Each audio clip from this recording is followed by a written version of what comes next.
آئیے اس حکایت سے شروع کرتے ہیں جس میں ایک بادشاہ کی زندگی آپ کہہ لیں کہ داؤ پر لگی ہوئی ہے۔ اور یہ حکایت اس لیے بھی بہت دلچسپ ہے کیونکہ یہ طاقت کی حدوں کو واضح کرتی ہے۔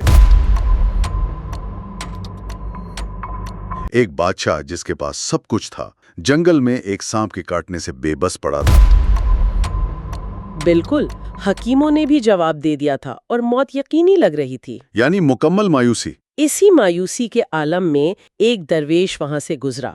اس نے بادشاہ کے زخم پر تھوکا اور تیزی سے چلا گیا۔ عجیب بات ہے، پہلے تو کسی نے دھیان نہیں دیا، لیکن جب شاہی طبیب نے زخم صاف کیا تو وہ حیران رہ گیا۔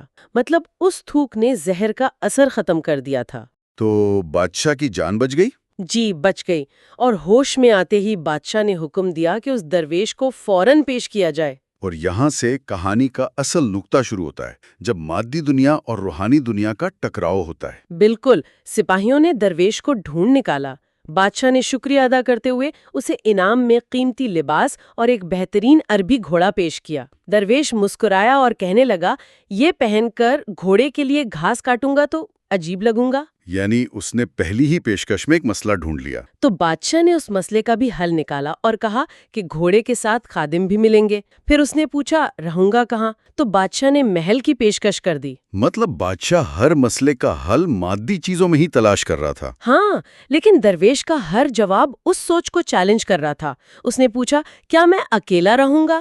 تو بادشاہ نے اپنی بیٹی کا رشتہ بھی پیش کر دیا۔ یہاں تک کہ شادی بھی؟ جی، اور جب بادشاہ نے کثیر اولاد کی دعا دی تو درویش نے وہ آخری سوال پوچھا جس نے ساری گفتگو کا رخ ہی بدل دیا۔ اچھا، وہ کیا سوال تھا؟ اس نے پوچھا اگر ان بچوں میں سے کسی کو کچھ ہو گیا تو رونا کسے پڑے گا؟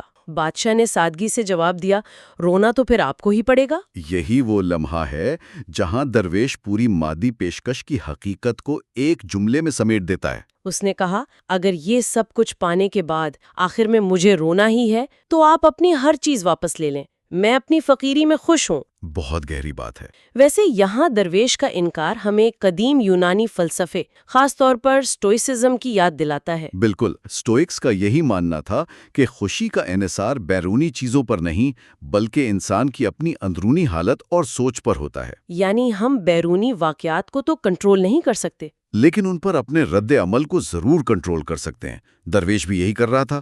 وہ جانتا تھا کہ ہر آسائش اپنے ساتھ ایک نیا خوف اور ذمہ داری لائے گی، جس سے اس کا ذہنی سکون چھن جائے گا۔ اور حیرت کی بات یہ ہے کہ یہی قدیم فلسفہ آج کی سائیکالوجی میں بھی نظر آتا ہے۔ ماہرین نفسیات اسے ہیڈونک ٹریڈ مل کہتے ہیں، یعنی انسان خوشی دینے والی چیزوں کا عادی ہو جاتا ہے۔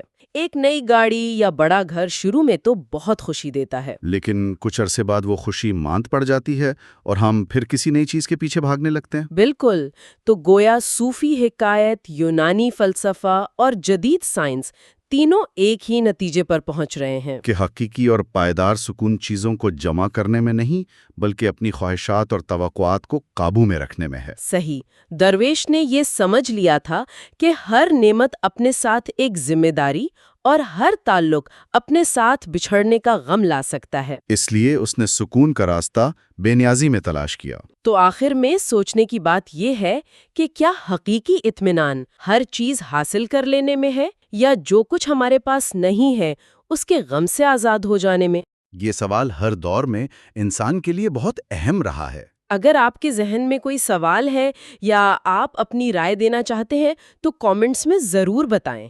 اس گفتگو کو لائک، شیئر اور سبسکرائب کرنا نہ بھولیں۔ اگلی ویڈیو میں ایک نئے موضوع کے ساتھ ملیں گے۔ اللہ حافظ۔